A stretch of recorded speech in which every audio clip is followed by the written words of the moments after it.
Está demorando que só ele fica aí iniciando e agora sim foi.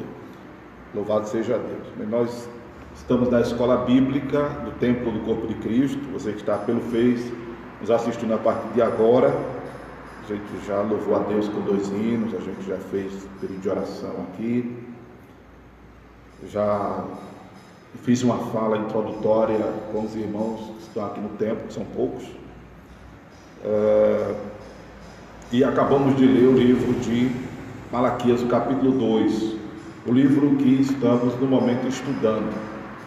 Se explicar para o pessoal que está pelo Face, irmãos, que a nossa escola bíblica, nós não adotamos lição de escola chamada dominical, até porque a gente primeiro não tem lição, a gente não tem escola dominical. A nossa escola bíblica, nossos cultos se resumem aqui a círculo de oração nas terças-feiras à tarde, que no momento não está havendo por causa do distanciamento social, a escola bíblica na quarta-feira à noite e o domingo à noite, tá? Louvado seja Deus. E não adotamos lição, porque é uma coisa que quem já visitou a igreja aqui sabe, eu teria mais trabalho em corrigir lições de que ministrá-las propriamente dita. Corrigi-las no sentido teológico, corrigi-las no sentido doutrinário, porque infelizmente muitas fogem a uma centralidade bíblica e alimenta mais uma tradição denominacional. As lições de escolas dominicais normalmente elas são denominacionais, e aí tem que alimentar aquela tradição da denominação. Como nós aqui no Templo do Corpo de Cristo somos desprendidos desse aspecto, primeiro denominacional, apesar de sermos uma denominação, mas somos desprendidos disso, porque fazemos jus a um dos lemas da Reforma, que a Bíblia Sagrada é a nossa única regra de fé e prática, e procuramos ser o que pudermos, no máximo, bibliocêntrico. Estamos desprendidos então desse compromisso denominacional, porque o que vai de fato pesar na nossa relação com o divino, na nossa relação que já vimos aqui na palavra introdutória, sociável, que é um negócio difícil, negócio de gente, é um negócio difícil. Mas o que vai pesar é respondermos positivamente ou não à palavra de Deus. Se respondermos positivamente, ganharemos diante de Deus. Amém? Se não respondermos positivamente, perderemos diante de Deus. E a quem é que a gente deve satisfação? A Deus. E a quem é que vamos prestar contas? A Deus, como está escrito em Romanos. Cada um dará conta de si mesmo a Deus. E cada um de nós seremos julgados pela palavra, uma vez tendo a palavra. A gente já viu na escola bíblica aqui anterior que o gentio que não tem a palavra, o evangelho, a escritura, ele vai ser julgado pela lei que há nele, porque o que se sabe de Deus se manifesta no homem. Então o senso moral, o conceito que este homem tiver de verdade, conforme está escrito em Romanos, é o que vai nortear a sua vida de acordo com as suas ações, suas atitudes e comportamento, se ele responde positivamente àquilo ou não.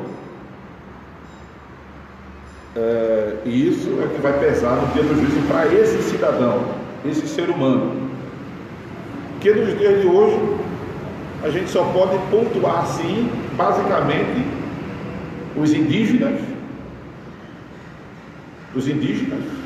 ou os povos africanos, né?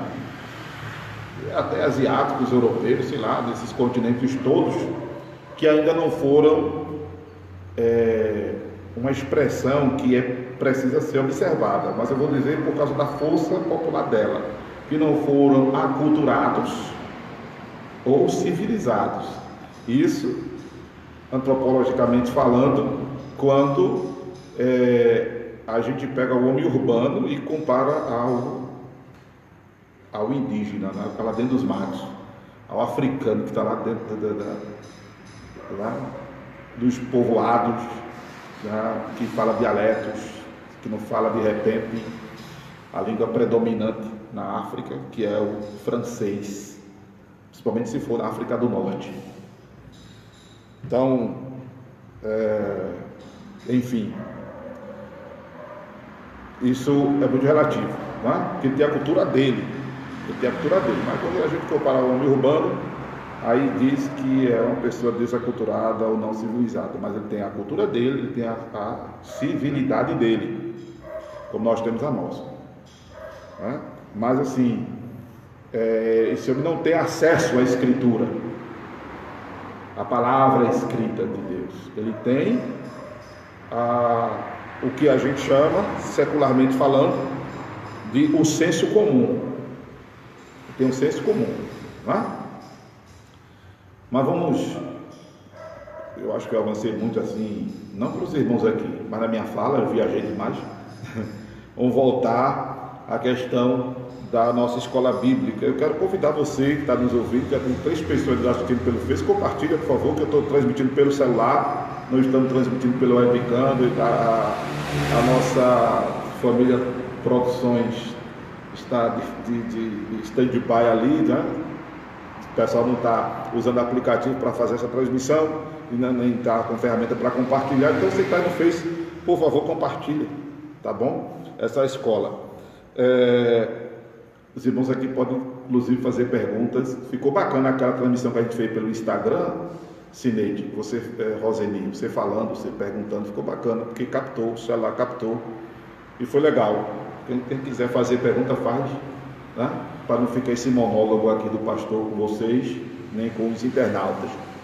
No Face, eu não sei se o formato que eu estou transmitindo aqui aparece comentário, eu não sei, né? Porque senão eu poderia interagir com o pessoal do Face.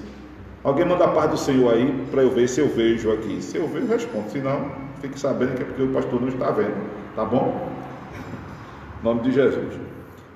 Eu quero chamar exatamente as pessoas para nos visitar aqui na Escola Bíblica nas quartas-feiras, e agora em setembro nós estaremos no mês de festividade, a começar no dia 12, não é isso? Dia 12, né?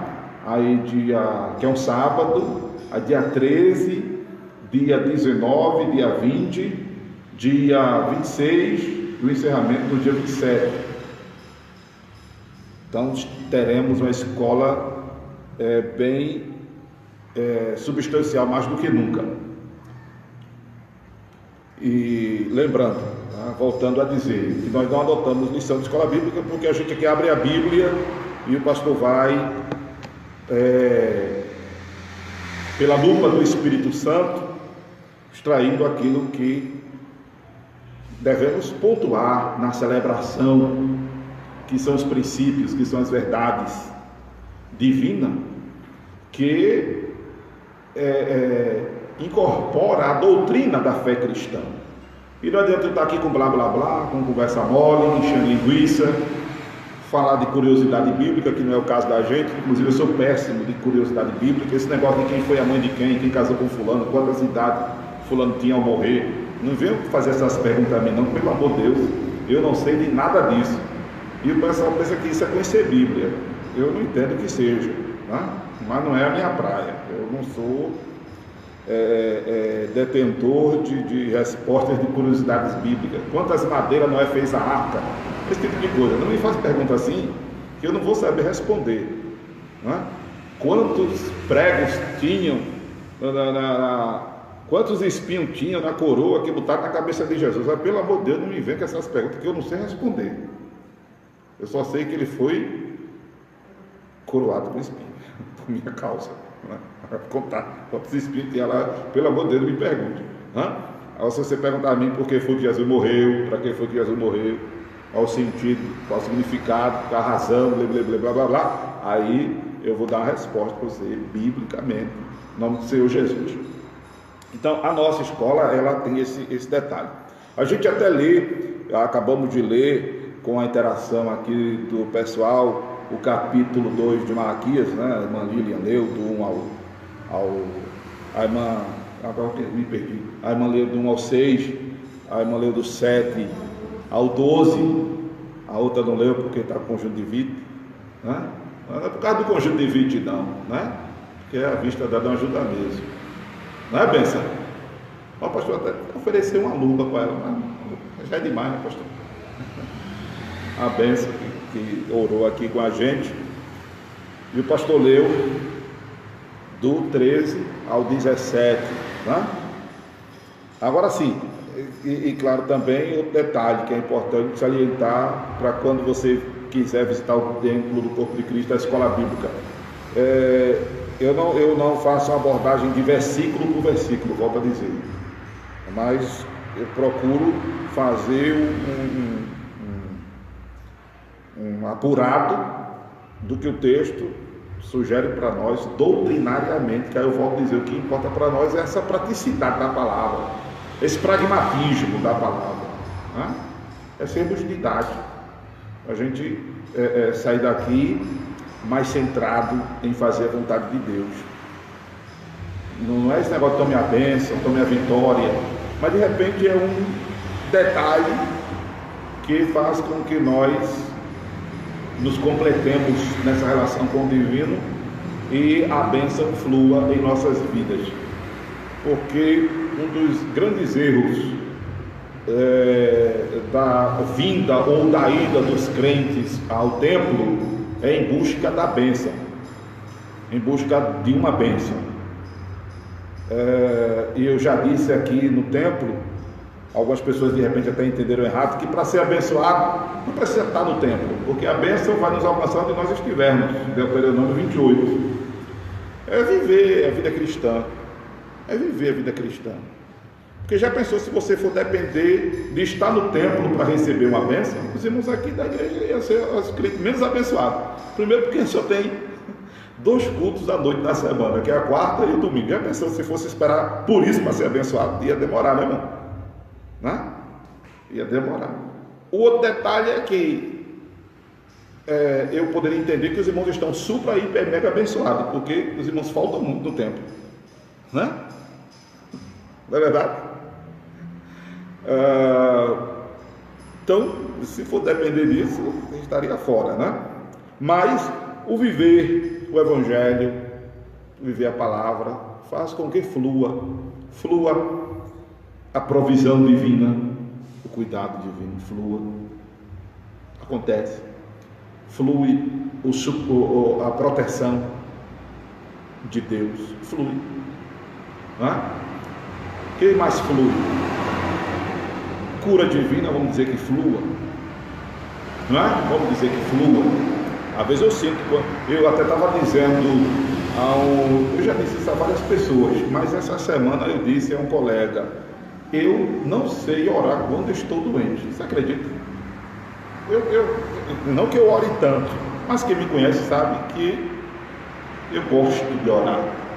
Quem me conhece sabe que eu gosto de orar. Temos um programa à madrugada que é de oração. Eu gosto de, quando dobrar o joelho, esquecer que tem um joelho. Eu gosto de orar. Eu gosto de conversar com Jesus. Eu gosto. Já eu fiz mais de joelho. Hoje não faço tanto de joelhos. Não que Deus só ouça de joelho. É de joelho, como diz o poeta, é melhor. Então hoje eu mal durmo, inclusive também, mas dirigindo, estou orando, enfim, estou numa atividade ou outra, estou ligado no céu, orando ao Senhor. Mas quando eu estou doente, rapaz, eu não incomodo Jesus sobre me curar. Eu curto a minha dorzinha ali, eu fico no meu cantinho. Inclusive, me desculpe os irmãos, mas eu detesto receber visita quando estou doente. Eu penso doente chato, Deus achou chato. Eu doente sou péssimo. Celular eu deixo para lá, eu mal atendo celular, mal fico no zap. né? Visita, eu não sei porque eu não gosto, eu até recebo alguém quer ver o pastor, quer ver, eu até saio às vezes, vou tal, mas normalmente eu não gosto. Às vezes o pastor já está dizendo para quando se cair doente a gente não visitar. Não, não é isso, só estou dizendo que porque eu fico sem fazer a barba, o cabelo fica, não, fico parecendo um bicho papão, né? Fica coisa horrível. Aí eu fico ali curtindo a minha dorzinha ali, ó, tá, na cama, mas eu fico, Jesus, me cure, eu não fico, sabe? Mas eu sinto falta, às vezes, de alguém chegar, e é onde eu às vezes, me cuido de ser este objeto de resposta, esse instrumento. Porque às vezes eu sinto a necessidade de alguém chegar e, pastor, não vim visitar o Senhor, eu vim orar pelo Senhor, tá? Eu sinto, e impor as mãos. Uma coisa é uma visita, outra coisa é ir para orar para isso. Não, agora recebi oração. Às vezes eu sinto falta, eu confesso a vocês que eu sinto falta de alguém chegar e, pastor, eu vim orar, tá? Porque quando normalmente, quando eu sei que tem alguém doente, normalmente, né, eu prefiro ir à pessoa e orar pelaquela pessoa, pôr as mãos, né? No meu caso, que sou pastor, levo unção com óleo, eu levo óleo para ungir. Aí você não é pastor, não é presbítero, mas você crê. Jesus disse: os sinais seguirão os que crerem em meu nome, porão as mãos sobre os enfermos e os curarão. Aí você ora, impõe as mãos, o efeito é o mesmo da unção com óleo. Amém? Aí eu sinto falta às vezes disso, eu confesso a vocês, né?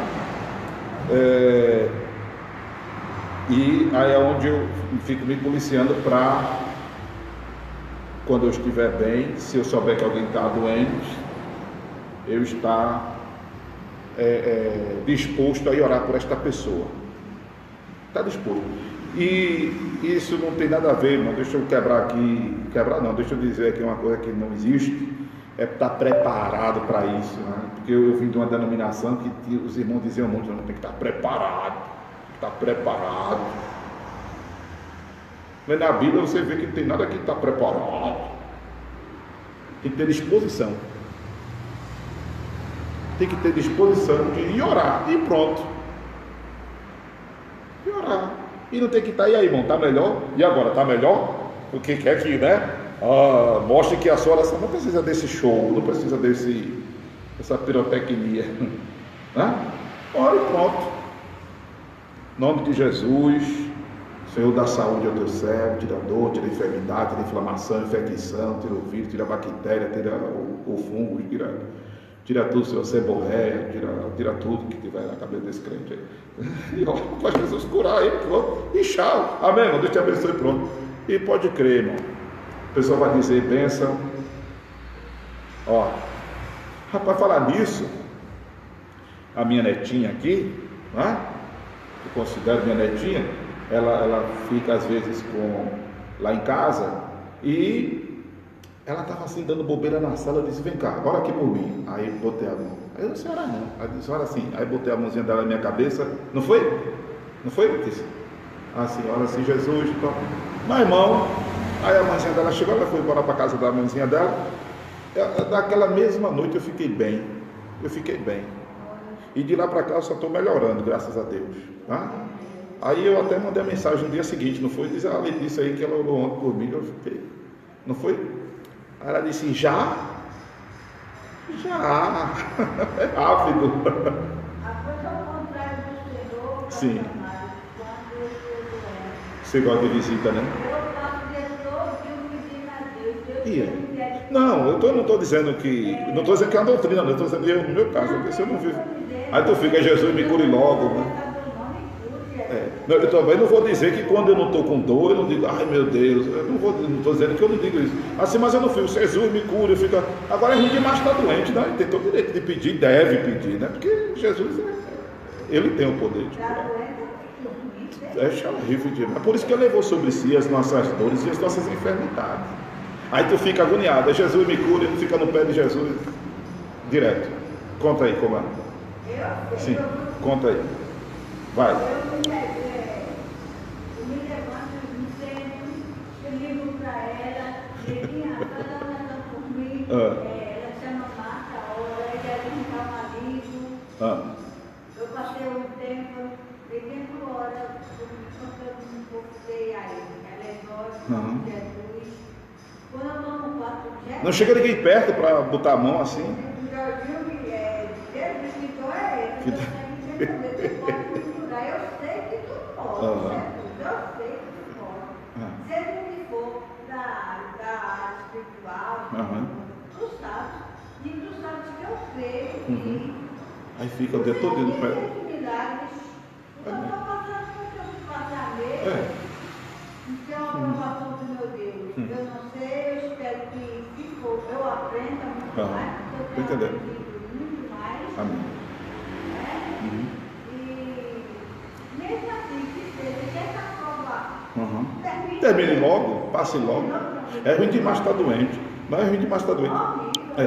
E o Senhor sabe tanto que é ruim estar doente, que Ele levou sobre si nossas dores, nossas enfermidades. Assim, agora, sabe, como eu estou dizendo, eu sinto falta de alguém chegar e impor as mãos, me ungir com óleo, se for um colega pastor que saiba que eu estou doente, presbítero, né? Eu, na minha parte, depois de Jesus, são minhas irmãs. Suas irmãs. Não, perfeito. Mas meu negócio é Jesus. Mas as irmãs vão lá e oram, impondo a mão? Pronto, então tá bom. E o bom que não falta nela, que não falta para ela é a irmã, né? Tem as 200 irmãs. Uma benção.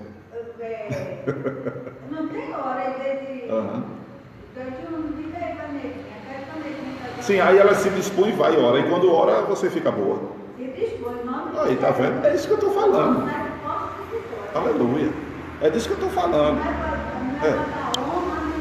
Não estamos falando disso aqui. Agora eu agradeço a irmã que eu tenho, porque nunca me serve a mim. Eu estou sem dedo. Eu estou saindo. Entende agora o detalhe que eu falei da disposição. Você se dispõe em fazer, Jesus ele está com você. Entende? Você se dispõe a ajudar alguém, Jesus manda recurso. Você está dispõe a fazer uma coisa, você diz, poxa, eu não sei, mas eu tenho interesse de fazer, de ajudar. Jesus dá habilidade, Jesus dá conhecimento, Jesus dá jeito. A gente aprende na enfermagem, né? Principalmente em hospitais filantrópicos, né? E em alguns aspectos o público mesmo, né? Que enfermagem tem uma expressãozinha que eu aprendi, o professor fala muito, é improviso, né? Tem situações que você tem que improvisar. Tem situação que falta uma coisa ou outra, falta um garrote, aí você usa a luva, pá, né? Usa a luva, tá, né? Aí você vai fazendo, falta esparadrapo, aí você pega a sonda ali, pega uma atadura e amarra, pá, e para fixar ali. Então, tem essa coisa do improviso. Mas o improviso é de quem? É de quem quer ajudar. O improviso é de quem quer ajudar, é de quem quer trazer uma solução para aquela situação imediata. Quando você se dispõe, Deus dá a habilidade, Deus dá a sabedoria, Deus dá a condição. Amém? Louvado seja o nome de Jesus por isso, não é? Então a nossa escola bíblica ela tem essa vertente que estamos explicando a vocês que estão nos acompanhando pelo Facebook, em nome do Senhor Jesus. Não estamos transmitindo pelo aplicativo da Rede Cristã, nem pelo rádio, nem nada, porque foi só uma coisa aqui de chamada às pessoas que estão nos assistindo agora, em nome do Senhor Jesus. Então, todas as quartas-feiras, aqui na Avenida Presidente Kennedy, 43, os ônibus que passam aqui, Xambá, Joana Bezerra, Xambá Custabugá, Xambá Príncipe, e os que fazem Xambá ali para a cidade de Olinda, passam na frente aqui do templo, você está convidado, em nome de Jesus. Amém, amados? A gente leu o capítulo 2 de Malaquias, tá? E nós temos aqui uma situação que Deus usa o profeta para chamar a atenção dos sacerdotes que no contexto aqui de Malaquias, e a gente já viu que Malaquias ele contemporâneo, né, de Neemias. E os irmãos sabem que Neemias,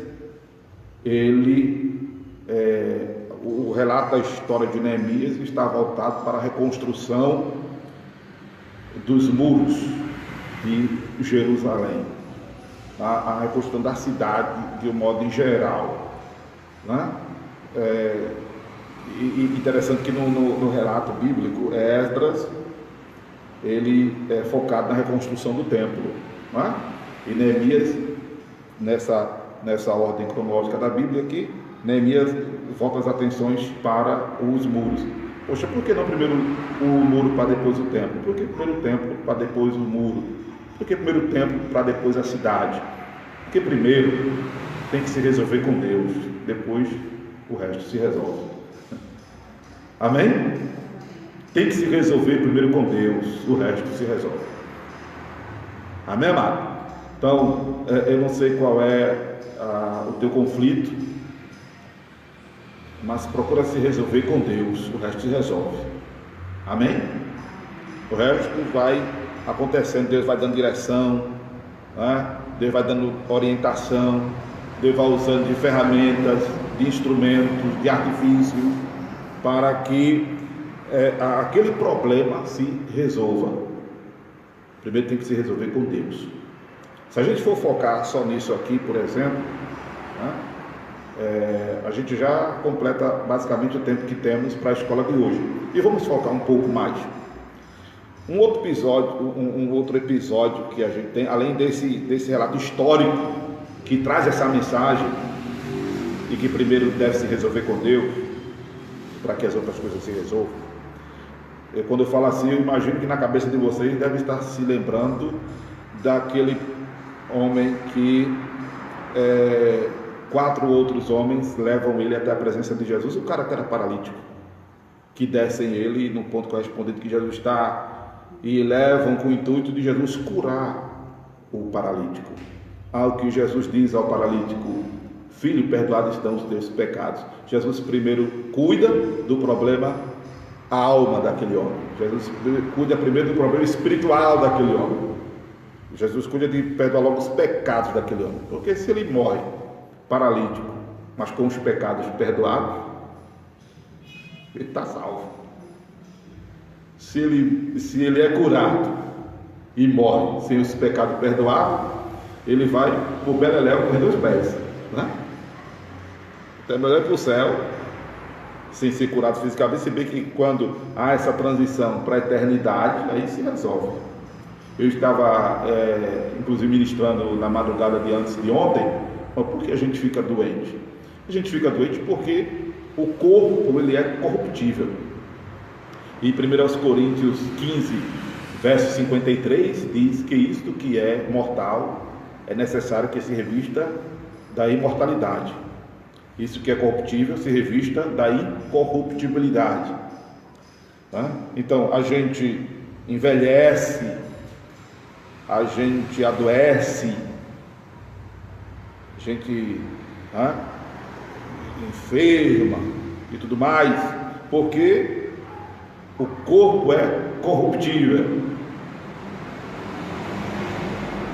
Quando a gente for para a eternidade, a gente não vai ter mais nada disso.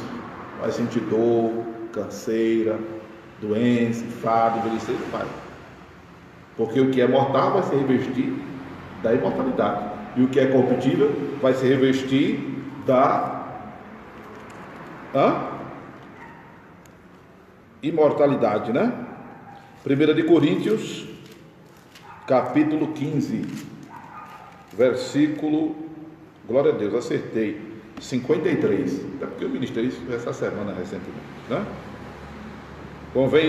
Porque convém que este que é corruptível se revista de incorruptibilidade, que é mortal se revista da imortalidade.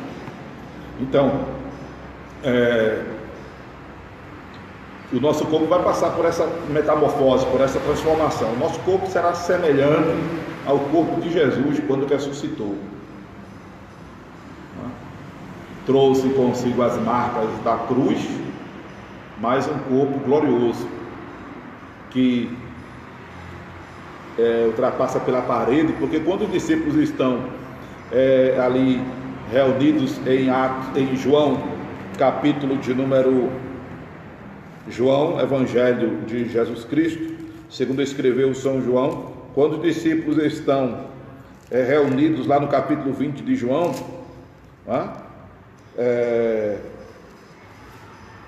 as portas estavam fechadas, diz o versículo de número 19 do capítulo 20 de João.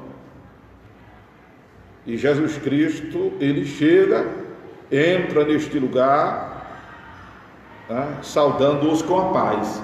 Mas está tudo fechado. Ele entrou por onde? Ele transpassou a parede, o teto, a porta, sei lá o que foi, mas ele passou por isso que é material, e logo aparece, e depois é tocado. É um corpo glorioso, um corpo que transcende o espaço, o tempo, a matéria. Então nosso corpo será semelhante ao corpo do Senhor ao ressuscitarmos. Louvado seja Deus. Mas enquanto isso não acontece, estamos sujeitos, como a irmã disse aqui, a tudo.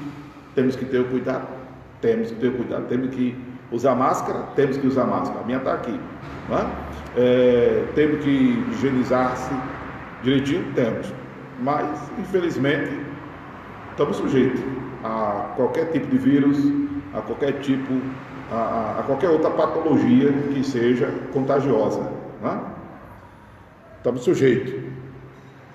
Agora, todo cuidado é pouco, que foi tema da nossa volta à celebração aqui no templo, todo cuidado é pouco, mas para escapar mesmo de qualquer situação aí contagiosa, só Deus, para escapar de qualquer situação contagiosa, só Deus, irmãos. Louvado seja o nome do Senhor Jesus. Então, vamos voltar aqui o caso histórico de Esdras e Neemias, porque Neemias trata depois dos muros. O relato bíblico vem narrar o muro depois, porque primeiro tem que se resolver com Deus, e Esdras aparece logo com a narrativa da reconstrução do templo. Os sacerdotes estão a desejar, conforme o capítulo de Malaquias que a gente acabou de ler, porque eles estão, diz o versículo de número 2: se não os ouvir e não propuserdes no vosso coração dar honra ao meu nome, diz o Senhor dos Exércitos, enviarei a maldição contra vós e amaldiçoarei as vossas bênçãos, e já as tenho amaldiçoado, porque vós não pondes isto no coração.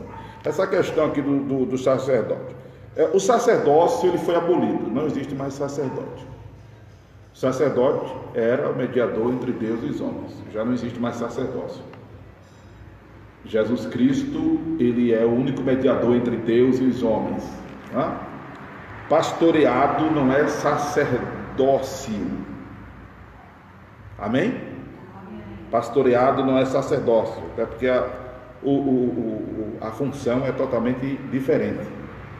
Sacerdote, não que o pastor não trabalhe muito, trabalha, mas o sacerdote trabalha muito mais do que o elemento pastor nos dias de hoje.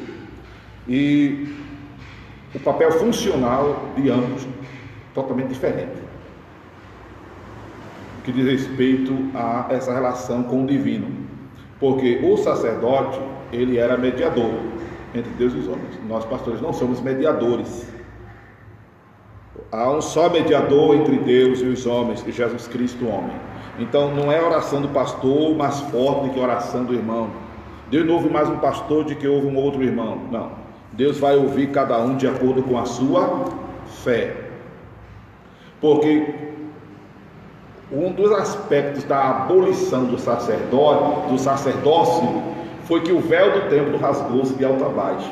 Ou seja, todos têm acesso à presença de Deus. Quem pode dar glória a Deus por isso?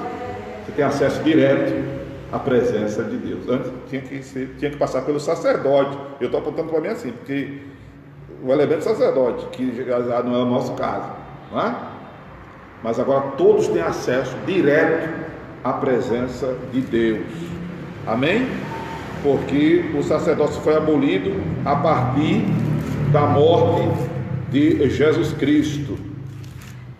Isso já é bacana, né? A gente entender mais do que nunca, porque deve fazer com que cada um ore com mais fé.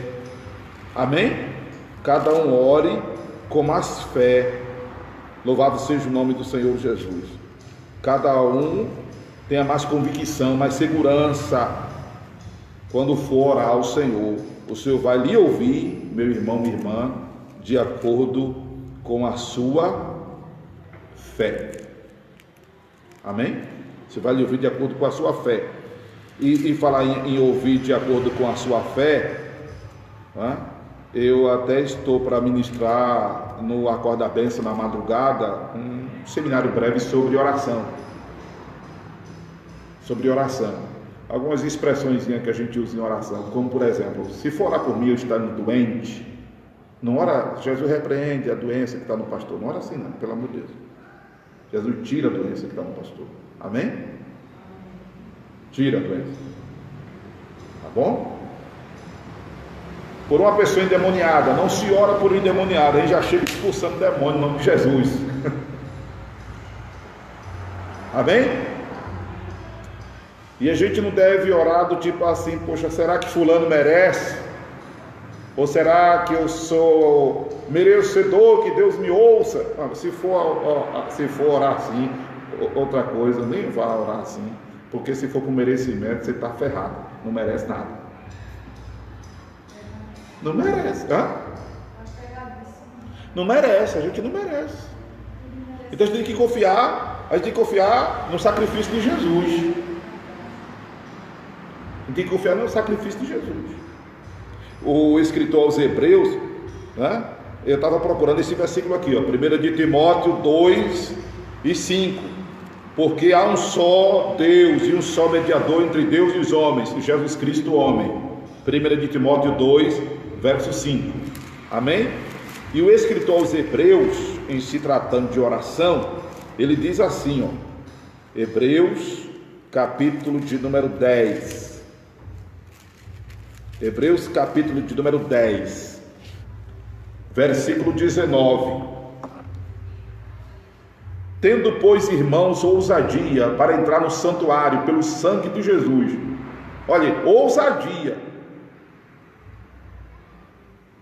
Ousadia. Ousadia é fé, viu, irmãos? Eu já defini aqui na igreja que fé é coragem de pedir e certeza de receber. Tendo, pois, irmão, ousadia para entrar no santuário. O santuário é referência, viu? A um vão do tabernáculo que havia depois do véu. O véu que foi rasgado. Havia o tabernáculo, havia o pátio, havia o lugar santo e o lugar santíssimo, que é onde tinha a arca da aliança, a tampa chamada propiciatório, que tem a imagem dos querubins, onde a glória de Deus se manifestava, uma vez no ano, o sumo sacerdote entrava. Esse véu foi rasgado de alta paz quando Jesus disse: Pai, está consumado, em tuas mãos entrego o meu espírito. Entrar no santuário, ou seja, que é a presença de Deus. E essa presença, onde é que está essa presença? Em você. Você é o templo. Amém? Você é o templo de Deus, está em você. Se você pode orar em casa, no trabalho, no meio da rua, na privada, no quarto, na sala, no quintal, no terraço, em qualquer lugar, dentro do carro, no ônibus, em qualquer canto. A gente até costuma dizer: Senhor, eu entro agora em tua presença. Mas a gente está já na presença. A gente pode dizer assim: Senhor, eu entro agora em oração. Para começar a oração, cabeçada, eu entro agora em oração, Senhor, tal. Mas eu entro na presença, você já vive. Na presença de Deus você já vive. Diga comigo: eu vivo na presença de Deus. Mesmo que você não queira, você vive na presença de Deus. Viu? Você vive na presença de Deus, porque Deus está em você. Você está na presença de Deus por várias razões. Primeiro, porque Ele estabeleceu que você é o templo dele. Você é o templo de Deus. Você é convertido, você é convertida. O Espírito Santo habita em você. Amém? E ainda tem um aspecto da natureza do próprio Deus, que é onipresente, que está em todos os lugares. O céu é o seu trono, a terra está dos seus pés. E a promessa que estou convosco todos os dias, até a consumação do século. Está na presença. Então, se eu entro agora em oração, aí é diferente, eu estou me pronunciando a Ele. Entende? Se eu entro agora em oração, Senhor, também não precisa desse cabeçalho formal, não. Senhor, Jesus, que dor medonha é essa? Jesus está ouvindo. Ah, minha filha, é muita bronca. Entendeu? Está ali, Jesus pertinho. Amém? Não, quando a dor aperta, ai Senhor, ai. Ninguém de ferro, não. Ninguém de ferro. Glória a Deus. Pelo novo e vivo caminho que Ele nos consagrou pelo velho estar pela sua carne, tendo um grande sacerdote sobre a casa de Deus, cheguemo-nos com verdadeiro coração e inteira certeza de fé, tendo o coração purificado da má consciência e o corpo lavado com água limpa. Amém? Louvado seja o nome de Jesus. Então, o santuário somos nós, Deus está em nós. Então a gente se dirige ao Senhor assim. Amém? Nós vamos ficando por aqui por várias razões. Está na hora de terminar a escola, para somar, o celular está descarregando, então tudo casando para terminar mesmo agora. Amém? Você está convidado quarta-feira a estar com a gente. Deus abençoe você em nome de Jesus.